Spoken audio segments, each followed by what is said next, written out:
Taste the Daily. அவர் நம்ம மாவட்டத்தில் இருக்கிற பெருமை இது. நானும் கூட ஒவ்வொரு தேர்தலில் போட்டியிடும் போது ஆசீர்வாதம், கவுண்டிங் போது கூட அவர்கிட்ட ஆசீர்வாதங்கள் அங்கே போயிட்டு நம்ம மடத்துக்கு. இது நடந்தது மடத்தில் நூற்றாண்டு, அவருடைய இடத்துல நூற்றாண்டு விழா நிகழ்ச்சி நடந்தது. அதுக்கு தான் அழைப்பு, அதுக்கு தான் போனோம். இது எப்பவுமே நான் போகக்கூடிய நிகழ்ச்சி. இது நான் மட்டும் இல்லை, கோவை மாவட்டத்துக்கு முக்கியமான போரா வந்திருந்தாங்க. அதுக்கு ஆர்எஸ்எஸ்க்கு அவங்களுக்கு சம்பந்தம் இல்லை. இதை மிங்கிள் பண்ணி அவங்க போடுறாங்க. அவரு இல்ல இல்ல ஒன்றும்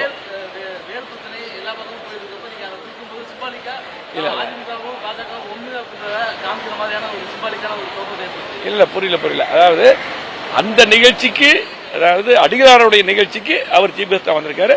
அதுக்கு அந்த என்னுடைய தொகுதி அது. நான் மட்டும் இல்ல, எல்லாருமே அங்க இது பண்ணாங்க. அந்த அடிப்படையில் கொடுத்தோம். இது இதுக்கு ஆர்எஸ்எஸ் நிகழ்ச்சிக்கு நம்ம இப்ப எப்பவுமே அவங்களும் நம்மளை கூட பண்ணாங்க. அது தனி அமைப்பு. அதே போல தெளிவா நீங்க புரிஞ்சுக்கணும். அந்த நிகழ்ச்சி நடந்தது வேற. ஆனா இப்ப திமுக அவங்களுடைய கையாளத்தனத்தை குறிப்பா முழுமையா மக்கள் எதிர்ப்பாயிட்டாங்க. இதை மறைக்கிறதுக்கு இப்படி எல்லாம் ஒரு சாதாரண ஒரு மிகப்பெரிய ஒரு மகானுடைய நிகழ்ச்சிக்கு நாங்க போனதை திரிச்சு இப்படி போட்டு இப்படி கிளப்பி விடுறாங்க. இது மனசாட்சியில செய்யற வேலை. எங்களை பொறுத்தளவுக்கு தெளிவா அந்த நிகழ்ச்சிக்கு இப்ப மட்டும் இல்ல, அந்த மடம் ஒரு புனித மடம். நாங்க எப்பவுமே போவோம். நான் மட்டும் இல்ல, அது கலந்து போன எவ்வளவு முக்கியமானவங்க எல்லாம் வேற இருந்தாங்க. அத்தனை பேர், ஒரு எத்தனை விஐபி கலந்துருந்தாங்க, முக்கியமானவங்க கலந்துருந்தாங்க, தன்னார்வ கலந்து எல்லாருமே அந்த நிகழ்ச்சிக்கு, அடிகளாரோட நிகழ்ச்சிக்கு வந்தவங்க தான். அதான் நடந்தது. இதையும் இப்படி கிளப்பிட்டு நீங்களே உங்களுக்கே புரியும். இப்ப பத்திரிகையாளருக்கே புரியும். அது ஒரு பக்கம். சரி, கோயம்புத்தூரை பொறுத்தளவுக்கு எதுவுமே செய்யறதில்ல. இன்னைக்கு பாத்தீங்கன்னா திமுக எதுவுமே செய்யறதில்ல. இதெல்லாம் அவங்க கொஞ்சம் கேள்வி கேளுங்க. எங்களை ஒண்ணுமே இல்லாத சம்பந்தப்படுத்தி எல்லாம் போறீங்க. அதை கொஞ்சம் கேள்வி கேளுங்க. சொல்லுங்க.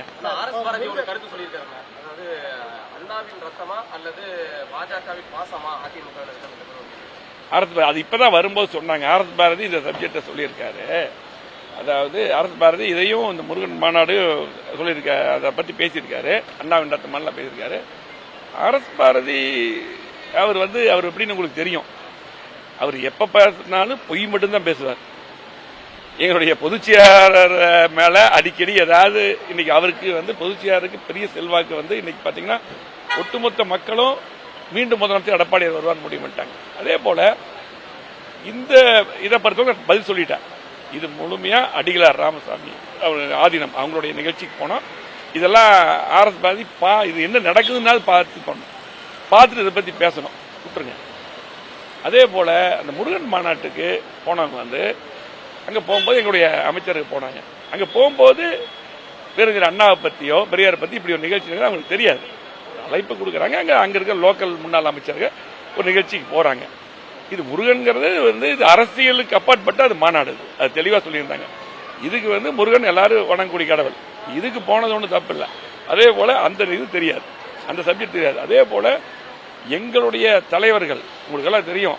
இன்னும் நீங்க பாத்துக்க, ஆர்எஸ் பாரதி 1999 பிஜேபியோட கூட்டணி இருக்கும்போது அப்ப தெரியாதா? சென்ட்ரல் மினிஸ்டர்ல இருந்தாங்க, அப்ப தெரியாது பிஜேபி பத்தி. அதே போல 2001 சட்டமன்ற தேர்தல் கூட்டணி இருந்தாங்கல்ல, அப்பெல்லாம் தெரியாது. அதை பத்தி எல்லாம் பேச சொல்லுங்க, பேச மாட்டாங்க. இதே போல பாத்தீங்கன்னா 2024 முக்கியமான நாடாளுமன்ற தேர்தல் அண்ணாவை பத்தி சில விமர்சனங்கள் பண்ணின காரணத்தினாலே எடப்பாடியார் துணிச்சலாக ஒரு தைரியமிக்க தலைவராக அப்ப எப்படி முடிவெடுத்தான்னு தெரியும். எங்களுடைய தலைவர்களை முன்னோர்களை பேசினா எப்ப ஒத்துக்க மாட்டோம். அதே போல பொதுச்செயலாளர் தெளிவா சொல்லுவார், கூட்டணி வேற கொள்கை வேற. கொள்கையிலிருந்து எப்பவுமே எங்களுடைய தலைவர்கள் குறிப்பா எடப்பாடியார் அவர்கள் கொள்கை எப்பொழுதும் விட்டுக் கொடுக்க மாட்டார், எந்த காலத்தையும் விட்டுக் கொடுக்க மாட்டார். முதல்ல தெரியும், சமீபத்தில் கூட பாத்தீங்கன்னா அந்த இஸ்லாமியருக்காக அந்த வாக்கெடுப்பு வந்தது இல்லையா? ஆமா, அந்த டைம்ல உங்களுக்கு அதிமுக சம்பந்தப்பட்டவங்க எப்படி ஓட்டு போட்டாங்க?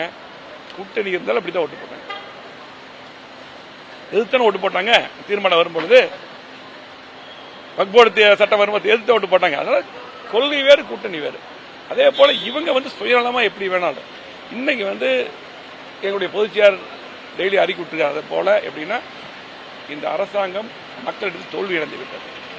ஆகவே இன்னைக்கு என்ன வேணாலும் பேசி திசை திருப்ப பார்க்கிறாங்க. இப்ப நாங்க ஒரு நிகழ்ச்சிக்கு போறோம், இந்த நிகழ்ச்சி வேற மாதிரி செய்திருப்பாங்க. அதே போல பாத்தீங்கன்னா முருகன் மாநாடு பொதுவான மாநாடு, எவ்வளவு பெரிய கூட்டம் இருக்கு. இன்னைக்கு பாரதிய ஜனதா கட்சியும் அதிமுக கூட்டணி ஆயிடுச்சு. கூட்டணி ஆன பின்னால் அவங்களுக்கு பயம் வந்துருச்சு. இன்னைக்கு எடப்பாடி முதலமைச்சரா வந்துருவாரு அப்படிங்கிற பயத்துல இப்படி எல்லாம் பல விதத்துல கிளப்பிடுறாங்க. திமுக போல நம்ம ஆர்எஸ் பாரதி போல சுயநலம் இல்லாத கட்சி. எங்களுடைய பொதுச் செயலாளர் இன்றைக்கு சிறப்பான முறையில் இன்றைக்கு மக்களிடம் நட்பெயரை பெற்றிருக்கார். 4 ஆண்டுகள் 2 மாதம் அற்புதமான ஆட்சி தந்தார். மக்கள் அதைத்தான் பேசுறாங்க. இந்த ஆட்சியில திமுக ஆட்சியில எந்த திட்டம் வரல, இன்னைக்கு எதுவுமே நடக்கல. இன்னைக்கு அவங்களுடைய சம்பந்தப்பட்ட ஆர்எஸ் பாரதிக்கும் சரி, அவங்களுடைய குடும்ப சம்பந்தப்பட்ட ஆட்சியாக தான் பாக்குறாங்க. ஆகவே கண்டிப்பா இன்றைக்கு மக்கள் தெளிவா இருக்காங்க. எப்ப தேர்தல் இருந்தாலும் எடப்பாடி முதலமைச்சர் வருவார். ஆகவே ஆர்எஸ் பாரதி அவர்கள் 99ல பிஜேபியோட எது கூட்டணியில் இருந்தீங்க, தொடர்ந்து அமைச்சராக இருந்தீங்க. முரசொலி மாறன் எதுவரை அமைச்சராக இருந்தாலும் தெரியும். அதே போல 2001 எது கூட்டணியில் இருந்தீங்க. நீங்க இருந்தா கூட்டணியில் இருந்தா அப்ப எந்த எப்படி வேணாலும் சமாதானம் பண்ணிக்கலாம், எப்படி வேணாலும் அவங்க கொள்கையை மாத்திக்குவாங்க. நாங்க தேர்தலுக்காக பல கட்சியோட கூட்டணி வைப்போம். ஆனால் எங்க கொள்கையில் இருந்து என்றைக்கும் விட்டு கொடுத்தது கிடையாது. எடப்பாடியார் அது தெளிவாக தான் இருக்கார். திமுக ஆனா அந்த திமுக இருக்கக்கூடிய ஆர்எஸ் பாரதி நேரடியா பாஜகவை எதிர்க்க பயந்து இப்படி சிந்து முடிவு வேலையை அவங்க முயற்சி பண்றாங்களா அப்படிங்கிறது எப்பவுமே அவர் சென்று முடிகிற வேலை தான் அவர் ஆர்எஸ் பாரதி பாக்குறாரு. அவரு பாத்தீங்கன்னா அவரு வயசாயிருச்சு. அதனால இன்னைக்கு பாத்தீங்கன்னா டெய்லி ஏதாவது ஒரு அறிக்கை விட்டுருக்காரு. ஆனா அந்த அறிக்கை விட்டுறதெல்லாம் பாத்தீங்கன்னா தெளிவா மக்களுக்கு புரியும். அது எதுவுமே உண்மையா இருக்காது. எங்களுக்கு பொதுச் செயலாளரை பத்தி மக்களுக்கு தெரியும். அதே போல இந்த முருகன் மாநாட்டை பத்தி அவர் ரொம்ப கேவலமா அறிக்கை விட்டுருக்காரு. இந்த கேவலமா எல்லாம் அதிமுக அந்த மாதிரி எல்லாம் பேச முடியாது. எப்பொழுதுமே அதிமுக எடப்பாடி தலைமையில சுயமரியாதையோடு கொள்கை விட்டுக் கொடுக்காத இயக்கமாக எப்பொழுது இருக்கும். திமுக பொறுத்தளவுக்கு எடப்பாடி முதலமைச்சர் வந்துருவார், அதிமுக வந்துரும் சொல்லி போட்டு இந்த மாதிரி வேலையில் தான் சமீபத்தில் பாக்குறாங்க. அவளை எந்த பிரச்சனை திசை திருப்பி அப்படி ஊடகத்தில் பேச வச்சு இப்படி திசை திருப்பி கொண்டு போயிட்டு இருக்காங்க. இன்னைக்கு பாரதிய ஜனதா கட்சியும் அதிமுக சேர்ந்ததுமே மக்கள் முடிவு பண்ணிட்டாங்க. கண்டிப்பா அதிமுக ஆட்சி எடப்பாடியார் தலைமையில தமிழ்நாட்டில் உறுதி என்று இன்னும் அதிகமான கட்சிகள் எடப்பாடியார் தலைமையில வரும். நிச்சயமாக கண்டிப்பாக அதிமுக ஆட்சி எடப்பாடியார் முதலமைச்சராக வருவார். நன்றி, வணக்கம். அதிமுக முன்னாள் அமைச்சர் எஸ்பி வேலுமணி கோவை விமான நிலையத்தில் செய்தியாளர்களை சந்தித்தார். மீண்டும் ஒருமுறை அந்த காட்சிகளை பார்க்கலாம். தமிழ் கல்லூரி தான் அவர் வச்சிருக்காரு. அவர் நம்ம மாவட்டத்தில் இருக்கிற பெருமை. இது நானும் கூட ஒவ்வொரு தேர்தலில் போட்டியிடும் போது ஆசீர்வாதம், கவுண்டிங் போது கூட அவர்கிட்ட ஆசீர்வாதம் அங்கே போயிட்டு தான் போவோம் மடத்துக்கு. இது நடந்தது மடத்தில் நூற்றாண்டு, அவருடைய இடத்துல நூற்றாண்டு விழா நிகழ்ச்சி நடந்தது. அதுக்கு தான் அழைப்பு, அதுக்கு தான் போனோம். இது எப்பவுமே நான் போகக்கூடிய நிகழ்ச்சி. இது நான் மட்டுமில்லை, கோவை மாவட்டத்துக்கு முக்கியமான போரா வந்திருந்தாங்க. அதுக்கு ஆர்எஸ்எஸ்க்கு அவங்களுக்கு சம்பந்தம் இல்லை. இதை மிங்கிள் பண்ணி அவங்க போடுறாங்க. அவரு இல்ல ஒன்றும்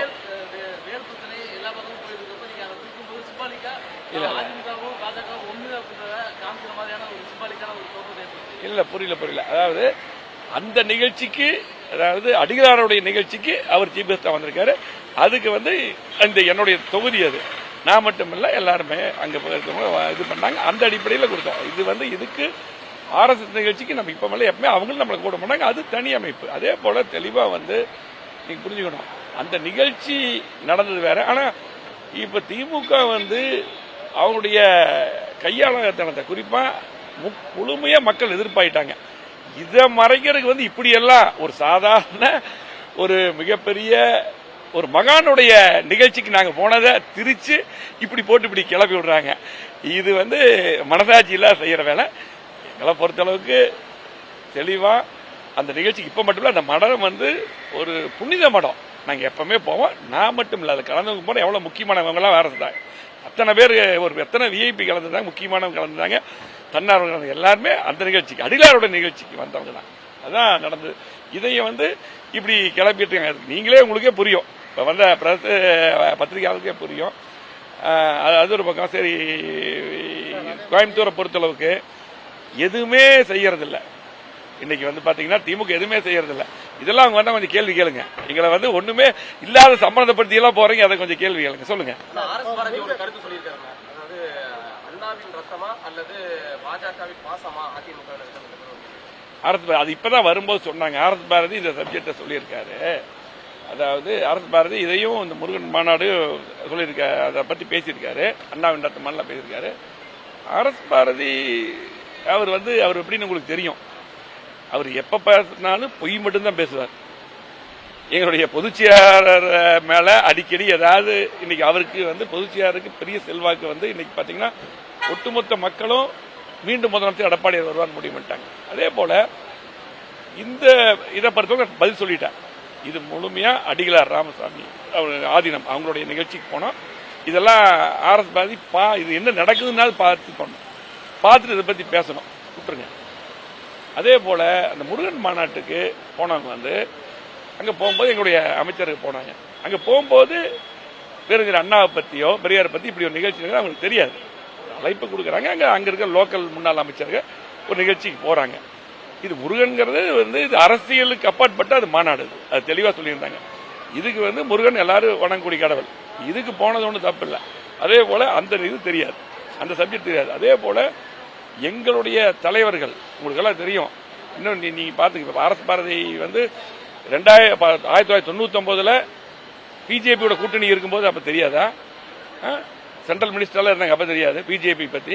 அதே போல 2001 சட்டமன்ற தேர்தல் கூட்டணி இருந்தாங்கல்ல, அப்பெல்லாம் தெரியாது. அதை பத்தி எல்லாம் பேச சொல்லுங்க, பேச மாட்டாங்க.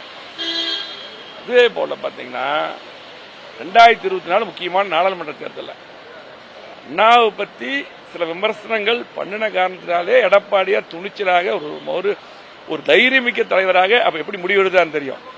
எங்களுடைய தலைவர்களை முன்னோர்களை பேசினா எப்ப ஒத்துக்க மாட்டோம். அதே போல பொதுச்செயலாளர் தெளிவா சொல்லுவார், கூட்டணி வேற கொள்கை வேற. கொள்கையிலிருந்து எப்பவுமே எங்களுடைய தலைவர்கள் குறிப்பா எடப்பாடியார் அவர்கள் கொள்கை எப்பொழுதும் விட்டுக் கொடுக்க மாட்டார், எந்த காலத்தையும் விட்டுக் கொடுக்க மாட்டார். முதல்ல தெரியும், சமீபத்தில் கூட பாத்தீங்கன்னா அந்த இஸ்லாமியருக்காக அந்த வாக்கெடுப்பு வந்தது.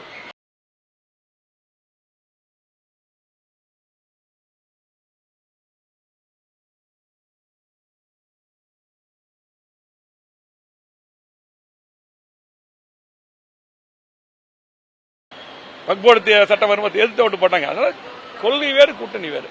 அதே போல இவங்க சுயநலமா எப்படி வேணாலும் இன்னைக்கு எங்களுடைய பொதுச்செயலாளர் டெய்லி அறிக்கை விட்டுருக்காரு. அதே போல எப்படின்னா இந்த அரசாங்கம் மக்களிடம் தோல்வி அடைந்து விட்டது. ஆகவே இன்னைக்கு என்ன வேணாலும் பேசி திசை திருப்ப பார்க்கிறாங்க. இப்ப நாங்க ஒரு நிகழ்ச்சிக்கு போறோம், இந்த நிகழ்ச்சி வேற மாதிரி திசை திருப்பாங்க. அதே போல பாத்தீங்கன்னா முருகன் மாநாடு பொதுவான மாநாடு, எவ்வளவு பெரிய கூட்டம் இருக்கு. இன்னைக்கு பாரதிய ஜனதா கட்சியும் அண்ணாதிமுக கூட்டணி ஆயிடுச்சு. கூட்டணி ஆன பின்னால் அவங்களுக்கு பயம் வந்துருச்சு. இன்னைக்கு எடப்பாடியார் முதலமைச்சரா வந்துருவாரு அப்படிங்கிற பயத்துல இப்படி எல்லாம் பல விதத்துல கிளப்பிடுறாங்க. திமுக போல நம்ம ஆர் எஸ் பாரதி போல சுயநலம் இல்லாத கட்சி. எங்களுடைய பொதுச் செயலாளர் இன்றைக்கு சிறப்பான முறையில் இன்றைக்கு மக்களிடம் நட்பெயரை பெற்றிருக்கார்.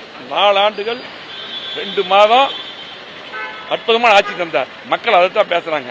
இந்த ஆட்சியில திமுக ஆட்சியில எந்த திட்டம் வரல, இன்னைக்கு எதுவுமே நடக்கல.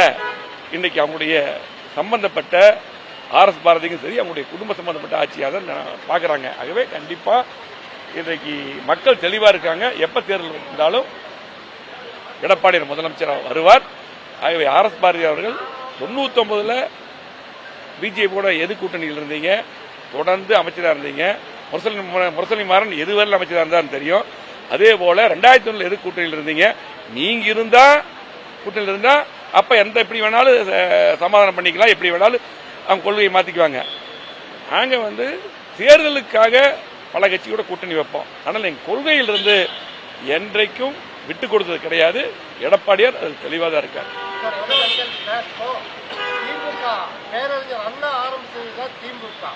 ஆனா அந்த திமுக இருக்கக்கூடிய ஆர் எஸ் பாரதி நேரடியா பாஜகவை எதிர்க்க பயந்து இப்படி சிந்து முடிவு வேலையை அவங்க முயற்சி பண்றாங்களா அப்படிங்கிறது எப்பவுமே அவர் சென்று முடிகிற வேலை தான் அவர் ஆர் எஸ் பாரதி பாக்குறாரு. அவரு பாத்தீங்கன்னா அவரு வயசாயிருச்சு. அதனால இன்னைக்கு பாத்தீங்கன்னா டெய்லி ஏதாவது ஒரு அறிக்கை விட்டுருக்காரு. ஆனா அந்த அறிக்கை விட்டுறதெல்லாம் பாத்தீங்கன்னா தெளிவா மக்களுக்கு புரியும். அது எதுவுமே உண்மையா இருக்காது. எங்களுக்கு பொதுச்செயலாளரை பத்தி மக்களுக்கு தெரியும். அதே போல இந்த முருகன் மாநாட்டை பத்தி அவர் ரொம்ப கேவலமா அறிக்கிட்டு இருக்காரு. இந்த கேவலமா எல்லாம் அதிமுகவுக்கு அந்த மாதிரி எல்லாம் பேச முடியாது.